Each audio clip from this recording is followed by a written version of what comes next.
Yeah, I think I'll be laughing better.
You? My brother.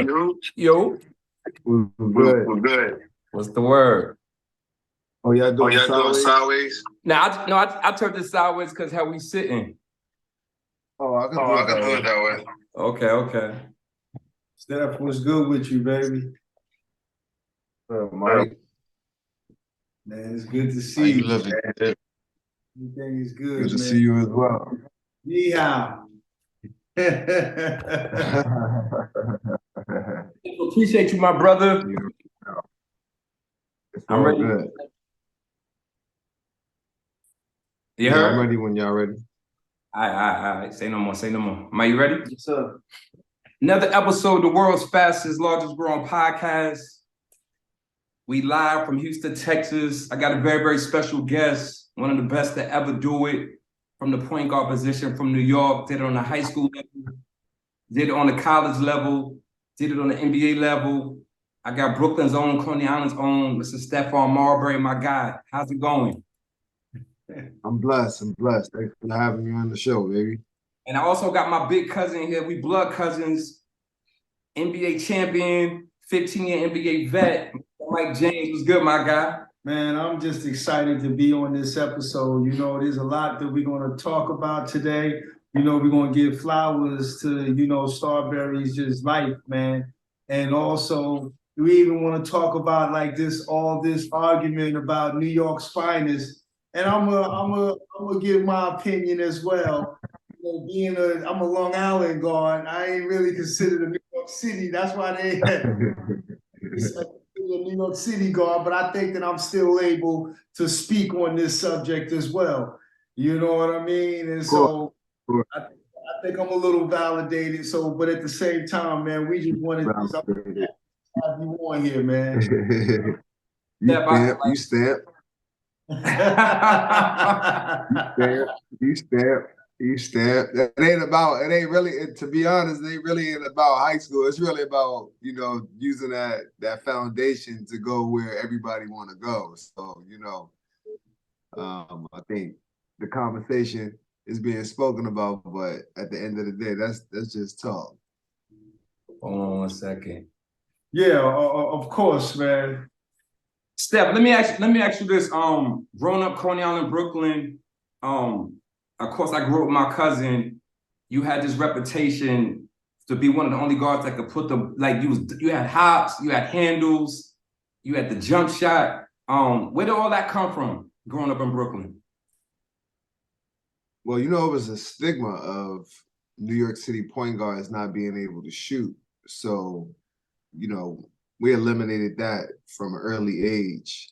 My brother Don, he was the best shooter in our family. So, for me, watching him and him working with me with my shot, that was something that was important. We always knew that if you could shoot the basketball, every New York guard can get to the basket.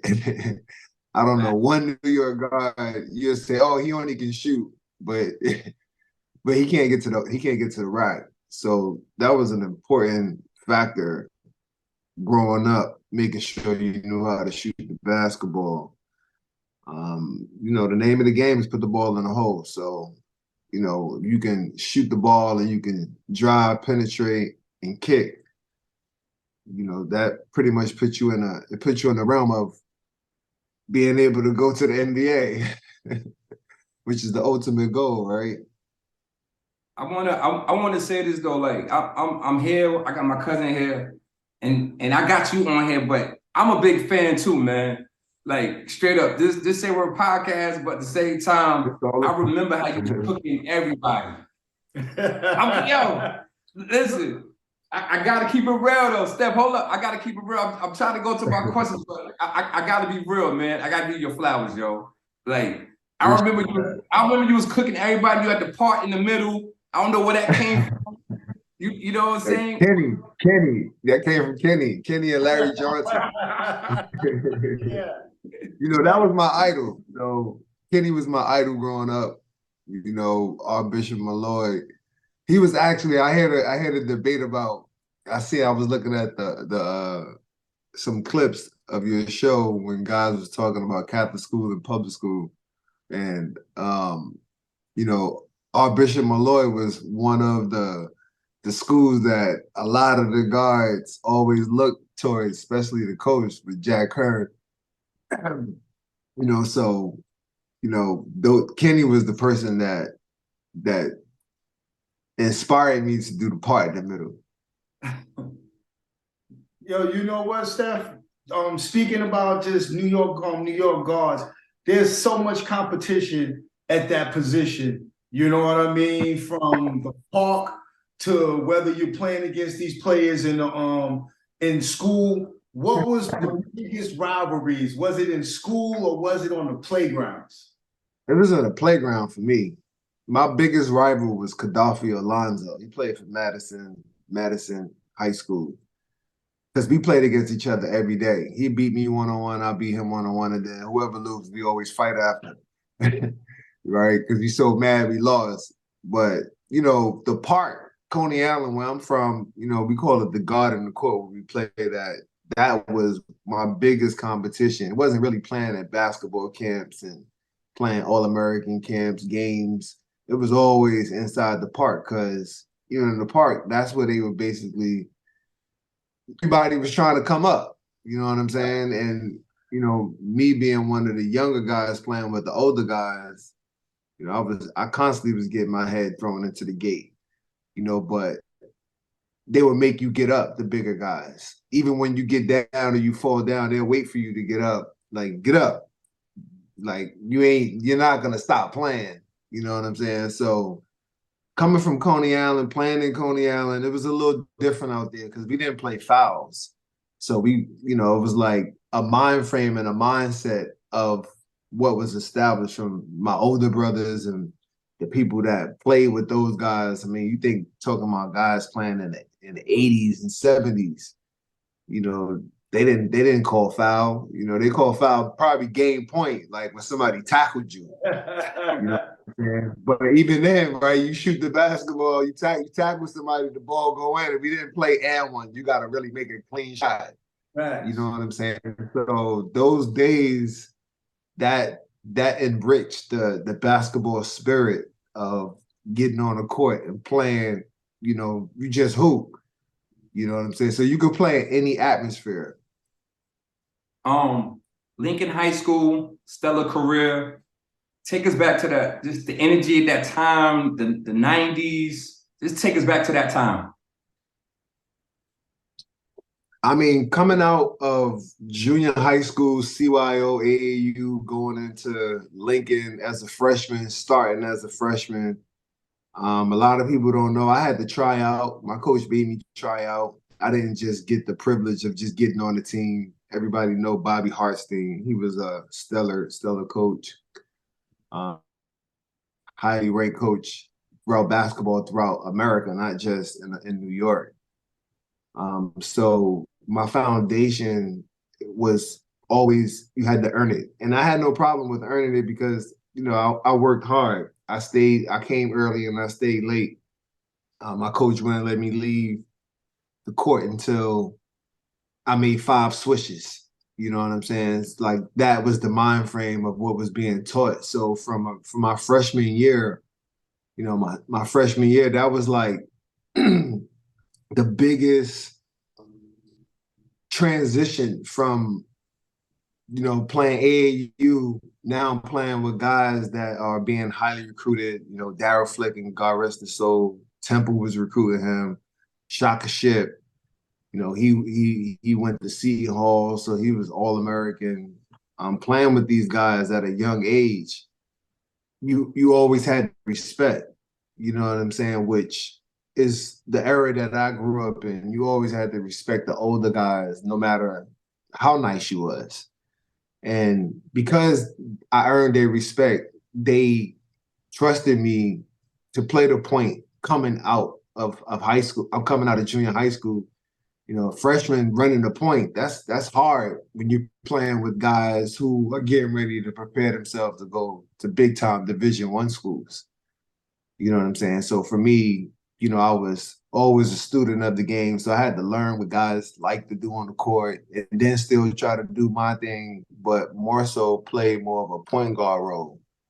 My sophomore year, you know, I had more of a bigger responsibility, a bigger role, even though I had my cousin, you know, Asa Beard, and, you know, some other guys that were really good on our team. It's a lot of guys that, you know, that have been missed, that don't get talked about in high school basketball, that play really well during those days. My junior year, that's when I started to really understand the high school game to where, you know, I got to the point where I was able to dominate, but still couldn't get over that hump and winning the championship. And then my senior year, that's when everything pretty much started to come together as far as me understanding the game in high school, but more so starting my preparation for getting ready to go to college.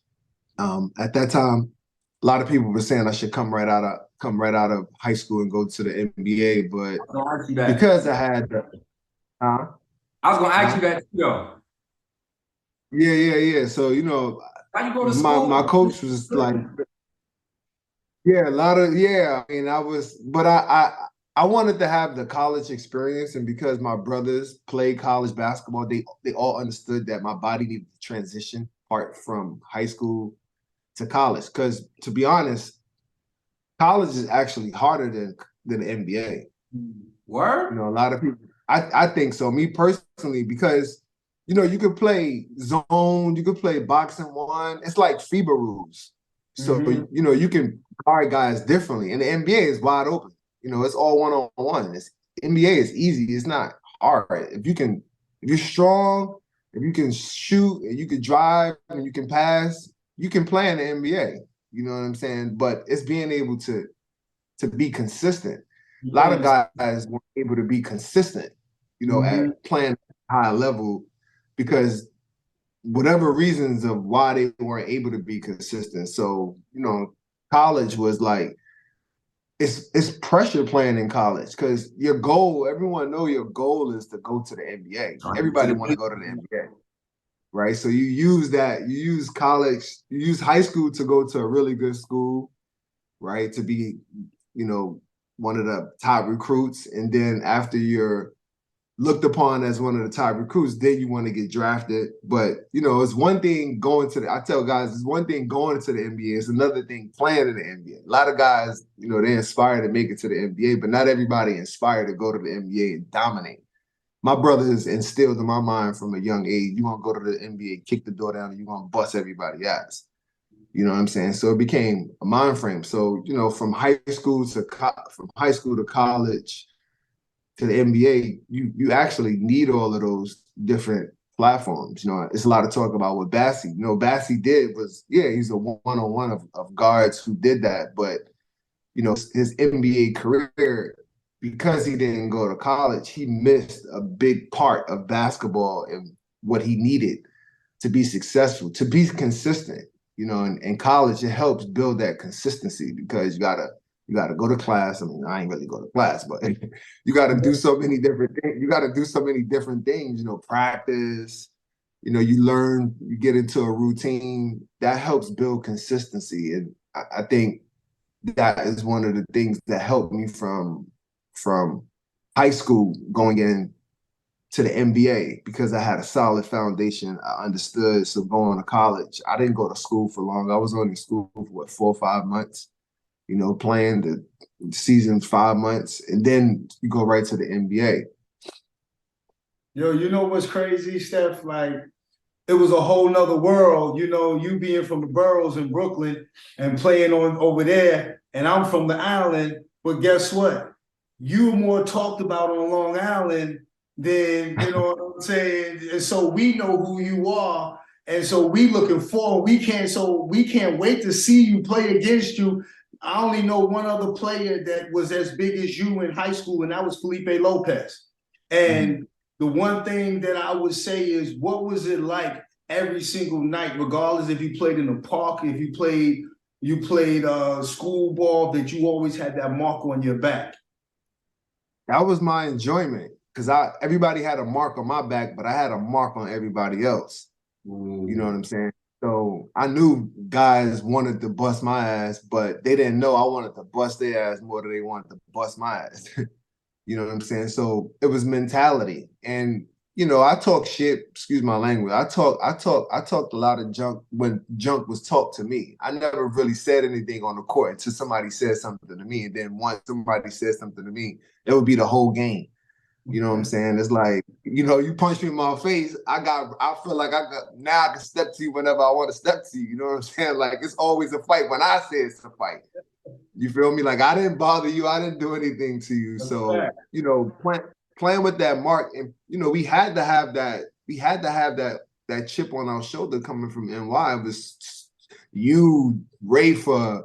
It's all over. Like, you play against guys that you don't know about, and you like, yo, who's that kid? You like, oh, that's that kid. His name is Booger. And you like, who's that? You know what I'm saying? And like, and now he out here embarrassing you, throwing the ball through your legs, wrapping the ball around your head. You looking at the ref like, nah, that's not a call. That's for real. Like, we do that. Yeah. You know what I'm saying? So you run up against these type of cats, and you don't know these guys. That was us. That was New York. You know what I'm saying? On any park, anywhere, it's somebody that's nitro. You know what I'm saying? And that is what I believe made me into the player that I was, because I consider myself a playground player, a street ball player. I don't look at it like I come from the streets in basketball. It was just organized because, I had older brothers who played street ball, and they understood the organization of what you needed to do to be able to go to the NBA by being able to play street basketball, but utilizing your talent to go play high school basketball, play college basketball, and then so on, go to the NBA, and then China. Let me ask you this: going into, I'm gonna skip over college because you went for like 1 year. It was a long, right? Yo, we're gonna skip over Georgia Tech. Shout out to Georgia Tech, though. You know what I'm saying? Shout out to Georgia Tech. Going into that 96 draft, arguably probably the best draft class ever. The preparation for the NBA, how did you get prepared for that mentally, psychologically? And what was the first thing you bought once you got that check? I got my mom's a crib. I mean, I got a car, but I pretty much since I've been in the NBA, I spread my wealth through my family and my community. I spent more money on other people than I spent on myself. I should say that. And I think, for me, it was never about having a lot for self. It was more about, because I come from a big family. There's 7 of us, so there's 9 of us in the crib, and I'm next to the baby. So it was more about the family values of sharing and making sure everybody was good. I look at my brothers now, all of them got master's degrees, they're teachers, they're working in the community, in school system. I helped them all and they helped me. What they gave me was priceless, and information. Information is so powerful, which is becomes the knowledge of what you're able to spread and what you're able to give. And my mom and my dad, they stress the fact of the more you give, the more you'll be blessed. And coming from a Christian family, like super saved family, you have no choice, actually.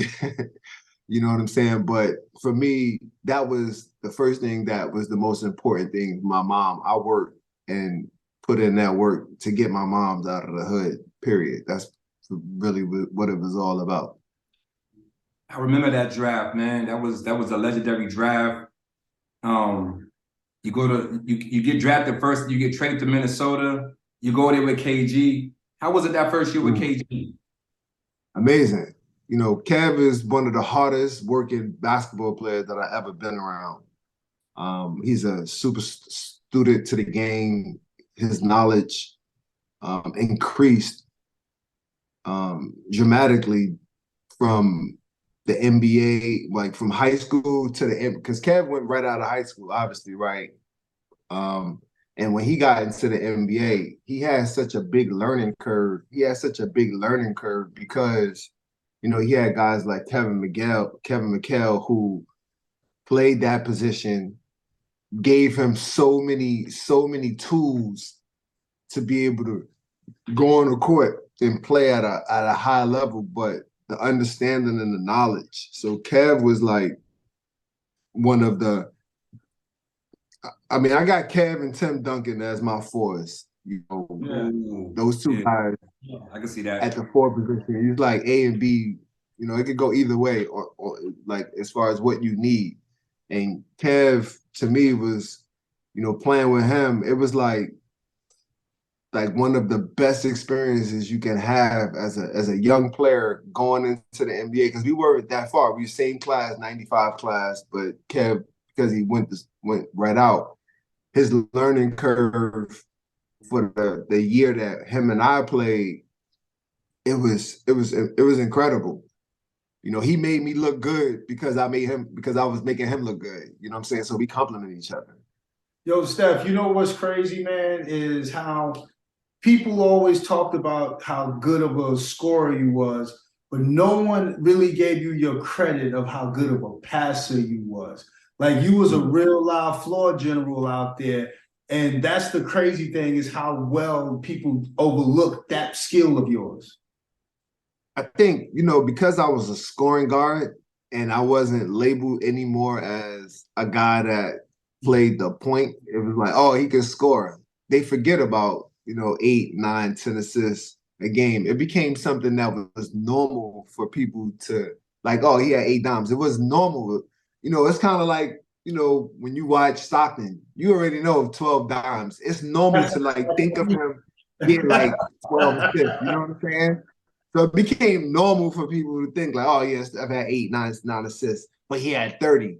You know what I'm saying? Like that, it was something that you imprinted inside of people's minds, basketball people's minds, which is something hard to do. You know what I'm saying? Because when that's what I said when you speak about consistency. When you're consistent at doing something, you actually expect. You know what I'm saying? Like you expect that. Like I expect you to knock down that top of the key jumper with that jumper you got. You know what I'm saying, Mike? I like when we played against you, you get wide open. I'm like, oh shit, I missed this. That's good. You know what I'm saying? Like you already know. I was going crazy. I was going crazy when that happened. Yeah, like that's what it is. Like, you build that. Like you can't leave certain guys open. You know that, like, oh, Dennis Rodman, like, oh, I'm not even gonna go attempt to go get that rebound. I already know that's his. You know what I'm saying? Like, but when you can do that in basketball, that's like in our regular human everyday life and us just watching the game, you expect that. Like I expect Steph Curry to knock down that 3. You know what I'm saying? Like that takes a lot of work. It takes a lot of work to get to that point. Hey, let me ask you this question, man. How hard was it? I know you was happy to be back home, but how hard was it being back home, man, playing in front of the family? playing in front of the family wasn't the hard part. It was like the managing of everything else, of the tickets and you got to do this, you got to do that. You got to get the big kids section. You know what I'm saying? That part, when that part was probably like the challenging part. I think it was, for me growing up in New York, because I'm from New York and I played in New York, I understood the media from, playing in front of the media in New York for so many years. That wasn't the hard part. I think, just trying to manage everything was a challenge. Playing in New York was a great experience for me, moving forward in my basketball career, although it wasn't the best, it wasn't the best time as far as what came out of it during that time. But for myself, I learned a lot. I grew a lot as a person and as a basketball player through all my mistakes, through all of the challenges that I faced. But that time, it helped, create a different type of thickness of faith and commitment towards my goal and what it was that I wanted to do in basketball. I always wanted, I never lost until I went to New Jersey. When I went to the Nets, that's when the first time I experienced losing in my career. So from that time period up until I won my first championship in Beijing as a professional basketball player, I credit what I went through in New York because, at the end of it, it was at that point where I could either have sunk or swim. And I chose to swim. Yeah, I chose to swim. You know what? Okay, let me ask you this question because me personally, I think you're a first team or all first ballot Hall of Famer. Facts. You had listen, your career, you can't deny your career. A person can hate all they want to, but they can't deny what you've accomplished on the court individually. Even during those seasons that you was losing, a Hall of Famer has nothing to do with how many championships and how many wins you have. It all has everything to do with how you dominated your position through your career and consistently, like you said earlier. And you was able to accomplish that. Do you think those last years in New York is one of those things that will stop you from the name that they tried to give you based off of who you was as the athlete in the league and what you accomplished in the league? Well, in New York, they had a vote where I was considered the most reviled athlete in New York City sports history. So, only New York they could do that. I was like, how many people voted? About 200. Let me see the people who voted. How do they look? Do they look like me? Or do they look like somebody else?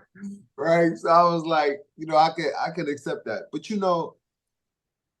I take all of that from what went on and what happened. But at the same time, what was done was done. My numbers are Hall of Fame, period. Nice. If I'm being mentioned in the same breath of Oscar Robertson, not forget about championships. I'm just talking about numbers. If it's only 2 or 3 people that are being mentioned at a position, and we're talking about Magic, Isaiah, Steph Curry, Kyrie, Derrick Rose, all of these players, right? For a guard to do anything damn near over a decade consistently every night, right? 36 points is going up on the board. That's a lot of numbers to go up on the board. So before the game start, you could put my 20 and my 8 dimes up on the board. Like throw them up on the scoreboard, not on the board for my points or my assists. I'm talking about 36 points are gonna go up on the board. Yeah. For that, I feel the same way you guys feel. That's that's Hall of Fame, period. And you can't deny that. If you take my name off of my jersey and you put somebody else's name on the jersey, that same person should be receiving the same award. It doesn't matter. It's just the body of work and what was done. Unfortunately, a lot of people get the person mixed up with the personality. So I think that is where it comes in at, as far as me speaking my mind and speaking how I felt about what it was that was going on. Like, I'm not afraid to speak about Larry Brown. If you were an asshole to me, you were an asshole to me. If I was an asshole to you, I was an asshole to you. But it is what it is. You know what I'm saying? So, I'm able to move forward and move past all of those different things that have gone on that probably would alienate me from making the Hall of Fame. But if it comes down to that, I'm okay with it. I'm okay with, being judged by how my relationships were with coaches. People don't know in between the coach and I. So you're only speaking on one side. It's three sides to the story. Your side, my side, and the truth. Thanks. You know what I'm saying? So, for me, when I hear you guys say that, I really truly appreciate that, because I know the coach will know what's up at the end of the day. Yo, you know what's crazy, man, is that we went over to China like around the same time, in the beginning. And I didn't really understand the Chinese culture. And it was hard for me to adjust. And you're a Chinese demigod, little demigod over there. And you know what? Big ups to everything that you was able to accomplish over there. How hard was it, one, to adjust to the culture, and how were you able, you know what I'm saying, to outside of what the appreciation that they was giving you, how was you able to live life and accept their life and their culture? Because it was hard for me. When I first went, during the time that I went, I left during the time when I was depressed. I didn't play basketball for like over a year. I was out of shape. I had so many elements and so many factors that were up against that I was up against during that time when I came here.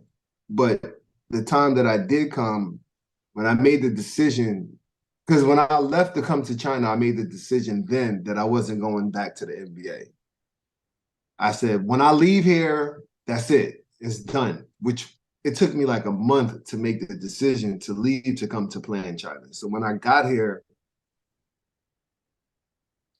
I came, with the mind frame that I was going to be completely vulnerable, and I was going to just accept and just love and hoop and just go. I'm going forward in my life. You know what I'm saying? So I wasn't in a space as how you were when you came here or other foreign players came here. I already knew what it was that I was doing as far as me leaving the NBA, because I know when I left the NBA, I didn't tell a soul that I was leaving and coming to China. When I was in China doing my press conference, people didn't find out till 3 days later. One is the time difference, right? It's 13 hours ahead. So, and I did my press conference like on a Friday. So that whole weekend, they didn't catch the news until like Monday, Tuesday. You know what I'm saying? About that I was playing basketball. I was going to be playing basketball in China. So when I got here, the culture barrier, the food, the language, all of these challenges were right there in front of me. But because of where I was in my mind and in my spirit, I was just in a space where I just wanted to play, and I didn't really care about all of the obstacles that I was getting ready to face. So I think because I was in a different space in my life during that time, I was able to just evolve and move on. And when I first got here, I played and did all of that and got better. And then when I tried to come back the following year, I actually, you was in Foshan. You was with the team that had moved to Foshan. They were in another place, and you was playing with Jay Humphreys. So Jay knew that you really didn't want to be there, right? And this is crazy because Jay knew you really didn't want to be there, right? So when this was going on, he was like, man, Mike was here. He was just, scoring and, going. Mike was just going, and he was like, at that time, I needed somebody that wanted to play the point and where I was at in my life. So I was like, you let Mike go? He was like, man, Mike was on. He was like, Mike was on. Mike was in here trying to score 60. Chinese players looking at him like, yo, this guy's really, he can score. What's up? So, during that time when you had left, I don't know what happened. Was like, yo, you was out. I don't know what went on. Anyway, so I ended up playing with Jay, played a full season with him after a whole bunch of stuff that went on with the other team, passed on that, played with Jay, and then I went to, I actually earned the stripes to be able to go play in Beijing, to play in Capital.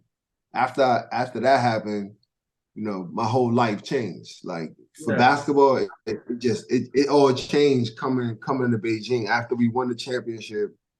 Once they built the statue, I was like, there's no way that I'm coming back to America. Because Kevin McHale was like Houston Rockets, because people don't know, like a lot of people don't know, the Houston Rockets was like the Dallas Cowboys to China for basketball because of Yao.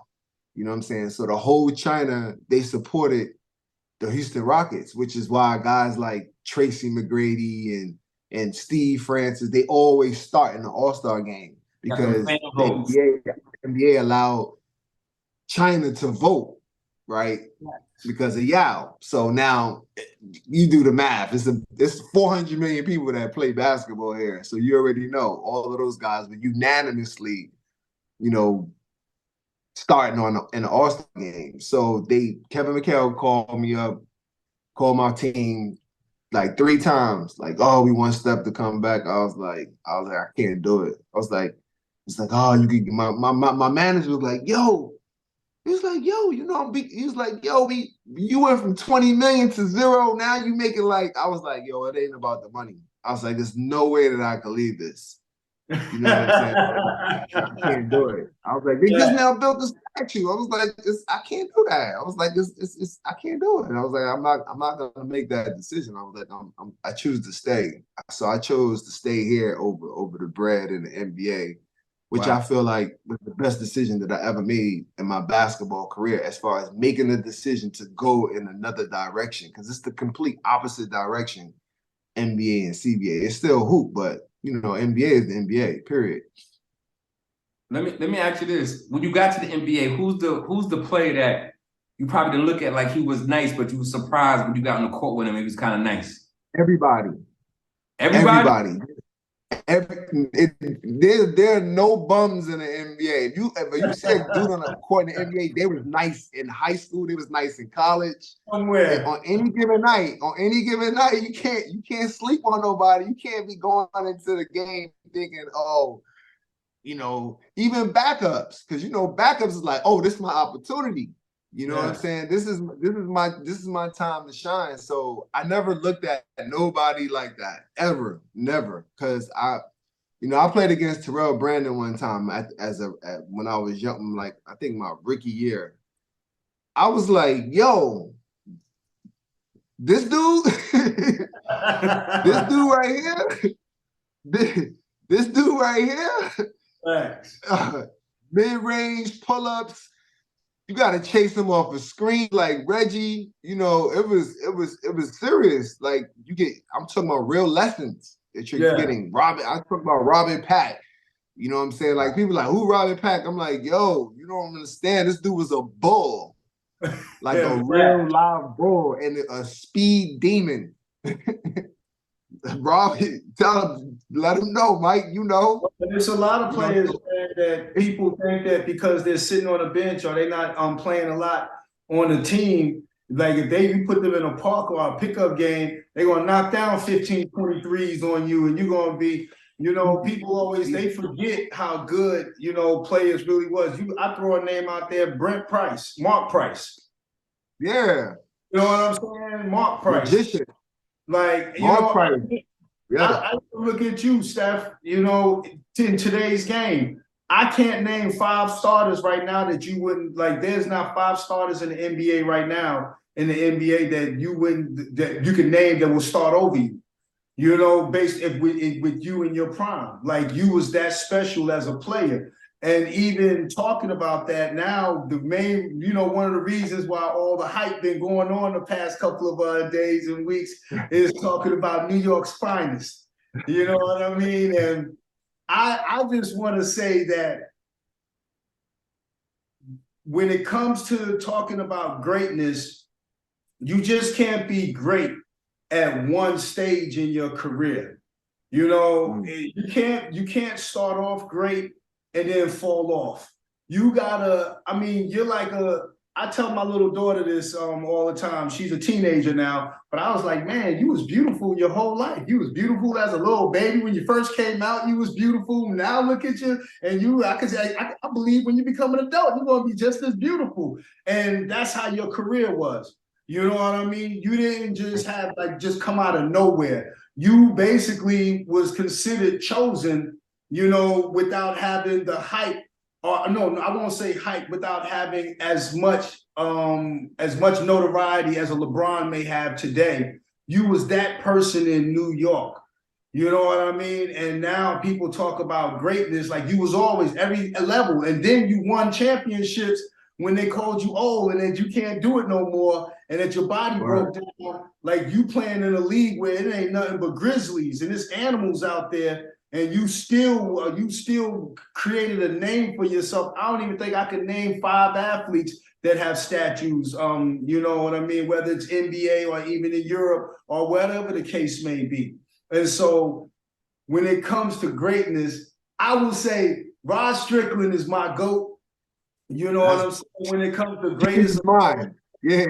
Kenny and Rod, obviously, but Kenny was mine. Man, Kenny, Rod, but after that, can't nobody go before you.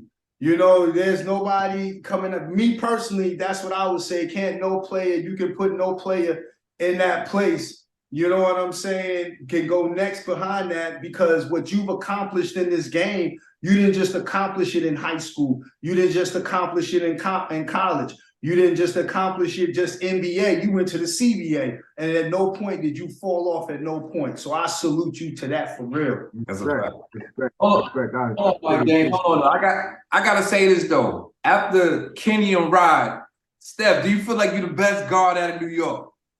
Look, I'm gonna leave it like this, because I'm sitting in China and I'm watching. I'm looking at all that talk. Like it got down to PSL and Catholic school. I said, damn. I said, oh, they going all the way in. And then you got crazy ass Cam. I'm like, oh God, I don't even want to get into it right now. He got the show. He doing all of the stuff. Did you ever play with Cam? Yeah, Cam was nice from when we was 12 all the way to high school. Like Cam really could play. Him and Mace, they really could play. Like, trust, that's not no gas neither. Like, and when I hear when he talk about basketball and people don't know that he played ball, like Cam is not, and Cam is smart. Cam and Mace, those dudes are not stupid dudes. Those dudes are like intelligent human beings. You can't do what they do and not be that. So them playing basketball and talking about basketball, I'm like, those dudes know what they talking about. So you got to be careful when you speak with them. And then they're comedians. You know what I'm saying? So you got to really watch them. But when I look at the guards that came before me, and like people don't even talk about guys like David Kane that played for Stevenson. Like it's so many Dave Edwards. There's so many dudes that you could look at and be like, yo, and Dave used to get like 50, 60, 70, you know what I'm saying? And I heard Kenny say something about, the PSL. I'm like, dude, stop, Kenny. PSL, Catholic school, stop. It was all hoop. You know what I'm saying? It was all hoop. It didn't matter if you played for St. Ray's or if you played for Utrecht. You know what I'm saying? Like you had to bring it. Period. Like it's ball.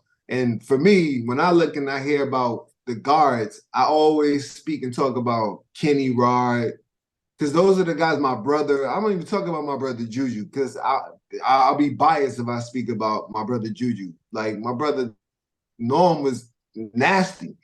You know what I'm saying? Like nasty. And I don't say that because he's my brother, but when I look at the guards, I'm like, you got Tiny Archibald, you got Lenny Wilkins, you got like dudes that are like historical figures in basketball. You know what I'm saying? That's why I said, let me get the record straight. Kareem Abdul-Jabbar is the best basketball player ever come out of New York City. It's not even close. Okay, let's just make sure we clear. It's like talking about Jordan and everybody else. For me, that's how I feel. And you know, when I hear about the guards, you know, I'll let what I did put me in my place, and I'll leave it at that.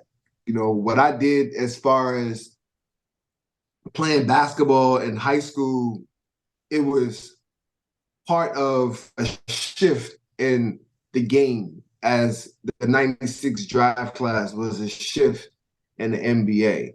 You know what I'm saying? We were impact players. We came in and we changed programs. I went to Georgia Tech. They weren't in they didn't make the NCAAs for 2 years in a row. Crimmins came and got me. I went to Georgia Tech. We went to the Sweet 16. School made a lot of money. Okay, so for me, when I look at the guards, the person who I'll put Kenny and I'll put Rod as the top guys. Because those guys, I mean, for Kenny was the guy that I was idolizing and looking up to, like, man, I want to be like this dude right here, you know, when I go to high school, to get all of the accolades and awards and all of the different things, Mr. Basketball chips, you know what I'm saying? That's what it was really about. You know, when I first met Kenny, I'll never forget, I seen him at IS-8. He had Georgia Tech. They had this when the leather jackets just came out. You know, the glossy ones. You know what I'm saying? He had a blue one on. I remember the whole situation. You know, so for me, those are the guys who are before us, and those are the guys that paved the way, and those are the guys that were the best to me in high school. That's a fact. That's a fact. I mean, I hear you, Steph. But what you real humble, Steph. Supposed to. Come on, Steph. No, I mean, that's how I really feel, though. Let That's other how I people feel. give you flowers instead of you giving yourself flowers. Look, I only go by how I feel, and that's my God honest truth and feeling about what I saw growing up and what I witnessed. You know, what I did playing basketball and in high school. It doesn't measure towards what Kenny and what Sebastian and those guys did. Bassie's high school career was phenomenal. It was crazy. Lance Stevenson, his basketball career in high school, it's incredible. Like it's like for me, I wished I could have done those things that those guys did playing. And I will say that Bassie should be considered as one of the top point guards. The best, I don't consider him the best after seeing what I saw, because he didn't do anything different. He didn't do any. First of all, he couldn't dunk. Okay, he didn't play above the rim. So any guard that couldn't play above the rim and didn't, to me, you got to have everything. You got to be able to do everything on a basketball court, and it has to transition from there to the next space. So speaking of talking about high school, yeah, it's cool, but it's still low level when you start talking about the big boy league. Man, you gotta be a killer in the league. You gotta be a killer in the league. You gotta be a killer in the league in order to be respected. It gotta continue. You ain't a can't killer stop. in the league. Come on. It Come on. can't You stop. gotta kill a big fish. You gotta be a big fish killing the big fish. And you was able to accomplish that for your career, man. And yo, I appreciate you, man, truly coming out and hanging out with us this evening. Word up, man. Word up. This means a lot to the Short Single podcast. We got the legend Stephon Marbury on the check-in. What time is it in China right now? It is 11:46. Okay. A.M. A.M. Okay. Say word. Say word. Hey, so, hey, you got your pass. You a legitimate Chinese citizen now. I am. I am. How does that feel, man, having that access? Last It question. feels great. It feels great. It feels great. I mean, people that don't know, if they don't know, you know, you know. You know what it is. You know how hard it is to enter and go out. I might need to talk to you about getting some clothing material. It's easy. It's easy. Man, It's you know what? easy. Last question, man. Shout out your clothing line and shout out your shoes. Oh, y'all seen the sneakers? You know what I'm saying? And let Oh, the people know how they can get to your product, because that's dope that you still out there, you know, representing your brand. Sure. And you know, we want to show Xavier-3.com. Xavier-3.com. That's it. You know, I've always been trying to basically give back. You know, I've given back, you know, with $15 kicks. Now I got shoes that's lifestyle, because people was like, yo, we like the $15 shoes, but do you got other stuff? And I'm like, yeah, it's a lot of stuff to make, you know. And when I was able to get into the big box stores, for the masses, that was vital and important to me, to be able to allow our people, not just our people, all people, but our people, to be able to have access to something that they didn't have access to, and that's affordable products. And I'm blessed to be able to still be able to do what it is that I'm doing. I thank God all day, every day, for all that he has done for me and put me in a space to be able to still create and do what it is that I'm doing. And that's it, you know. That's basically what I'm on, trying to always shift and create and change in a positive way. That's what's up. That's what it is. The Word. Say Word Podcast, NBA champion Mike James, Stephon Marbury, my guy. We appreciate you. Say Word. We up out of here. Yeah. Appreciate it. Love. Appreciate you. Stay blessed. Always. All right. All right.